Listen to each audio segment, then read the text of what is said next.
Marvel's Ultimate Universe changed comics forever when it launched in 2000, and now it's back under Jonathan Hickman with a completely new vision. Meanwhile, DC is trying something just as ambitious with its Absolute Universe, a streamlined, modern take on their iconic heroes.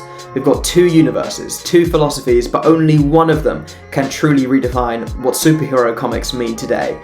Hey everyone, it's the Caped Clinician, and welcome to my first ever YouTube video where I'm going to be deep diving into Marvel's Ultimate Universe and taking it head to head with DC's Absolute Universe. The new Ultimate Universe kicked off with Jonathan Hickman and Bryan Hitch's Ultimate Invasion in 2023. I say new Ultimate because Marvel had played with this concept before in the 2000s, creating beloved series like the original Ultimate Spider-Man. Now back then, Marvel wanted to ground our heroes and give them a gritty edge to bring them into the new millennium. This idea of a modern context is still core to the Ultimate Universe, with Jonathan Hickman saying, what made the Ultimate Universe originally really interesting was that it was a reflection of the world outside your window. The idea of what it would be like to see the genesis of superheroes in a brand new world is a really fascinating exercise. So Marvel's approach is to invert everything we know, using modern sensibilities as an anchor. And one of the greatest examples of this is the unique leveraging of the monthly release schedule, which we'll talk about a little bit more later on. Along with the regular mainline series from both Marvel and DC, as well as a few indie books here and there, I've been dipping into these series. On Marvel's side, I've mainly been reading Ultimate Spider-Man and the Ultimates, but I've also been on and off with the others, like Ultimate Black Panther, X-Men, and Wolverine. On DC's side, I've stuck to the trinity of Absolute Batman, Superman, and Wonder Woman, but I'm really eager to read more whenever I find the time. Now, a little thing I really love about the presentation of Marvel's comics is the unified visual language. The simple white margin and minimalistic logos makes these books really recognizable on a shelf. I wish that DC had a more coherent style for their covers too, maybe even a special version of the iconic DC logo. I'd love to hear your thoughts on that in the comments. Now, the choice of creative team for the different series also reflects the overall vision for both universes.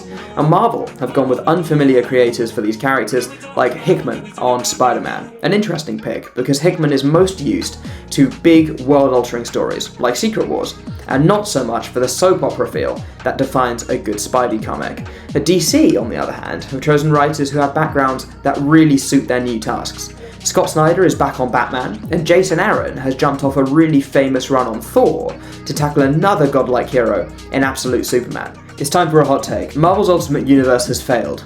Badly. I'm a bigger Marvel fan than a DC fan, but the Ultimate Universe reeks of untapped potential. Ultimate Spider-Man in particular is one of the greatest comic book disappointments in many years. As I said earlier, Hickman is suited for huge plot-driven stories, and while I hope this series would just give him a unique challenge, it's only created a bland version of the character. Without getting into spoilers, this series really ought to be called Ultimate Green Goblin, because Peter lacks agency in the plot.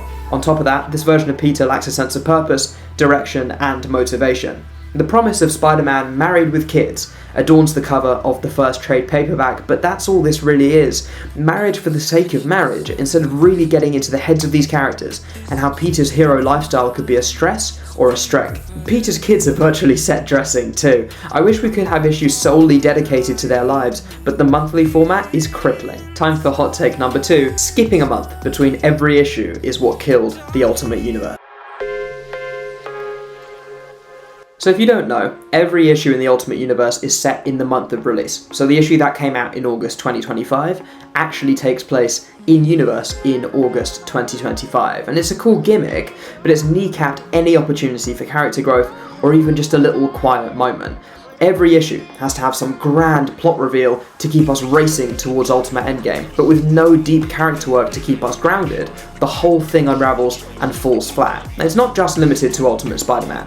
Ultimate X-Men is a flat-out dreadful read for me, because Peach Momoko's amazing artwork is used to spotlight a story where it somehow feels like nothing has happened in more than a year. The Ultimates is the only series that's really done a good job with this, because each issue is, in effect, a self-contained adventure, spotlighting a new corner of the universe or a brand new hero. It's dragged here and there, but overall it's a fantastic read. I love how real the challenges are for the Ultimates. Today's audience can really relate to a feeling of powerlessness against larger socio-economic difficulties, and it elevates this series to something I really enjoy every month. And I'd love for you to let me know what your favourite Ultimate Universe series is in the comments, and also what you think about my opinions on it. You can let me know if I'm totally off base, if you completely agree with me, or if you're somewhere in between. I think that the Absolute Universe has been crushing the competition. And what's most surprising about DC's line of books is how every character is so fundamentally altered in their backgrounds, their tools, and their supporting cast, but they still feel familiar enough to be instantly lovable. Take Batman, for example, who in this universe is not a billionaire with dead parents, but actually a normal guy with a dead father.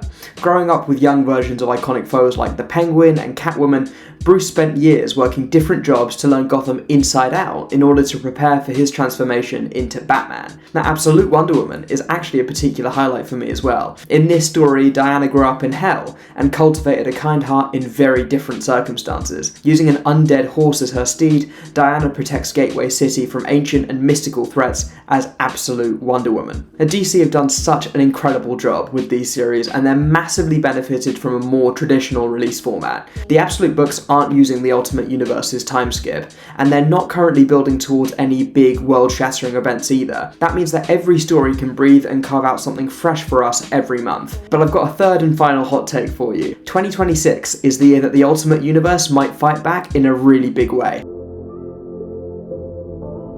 After Ultimate Endgame, I and many others suspect that the monthly Ultimate time skip is going to be eliminated from Marvel's books. Not only that, but we know that Jonathan Hickman is stepping down as the writer for Ultimate Spider-Man, which leaves the door open for a brand new team to take the reins. With those two things in mind, Ultimate Spider-Man could have a massive comeback as the series gets some much needed breathing room and we can get some more traditional Spider-Man stories. I hope that this same stroke of luck may also fall upon the rest of the series, as the whole line needs a desperate revamp. Now, Absolute Batman and Wonder Woman are having a brief crossover later this year, which I'm really excited about, but I wonder if it may hasten DC's desire to shove these characters into an even bigger event. DC loves a huge universe resetting crisis event every few years, and even the smallest whisper of an absolute crisis would excite readers the world over.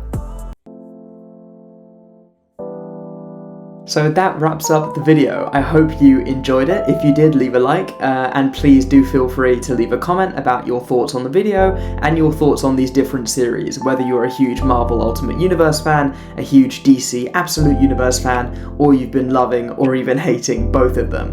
I've got even more thoughts on all of these books and every week's comic releases on my Patreon, as well as behind the scenes content for this very video as well. Give it a look in this video's description and also in the bio of my YouTube channel. Now, if you're just finding me through this YouTube video first, I've also got a TikTok and an Instagram account where I post really fun short videos blending medical science with comic books, and you're going to see some more long videos about those kinds of things on here as well. Thanks very much for watching, and I'll see you next time.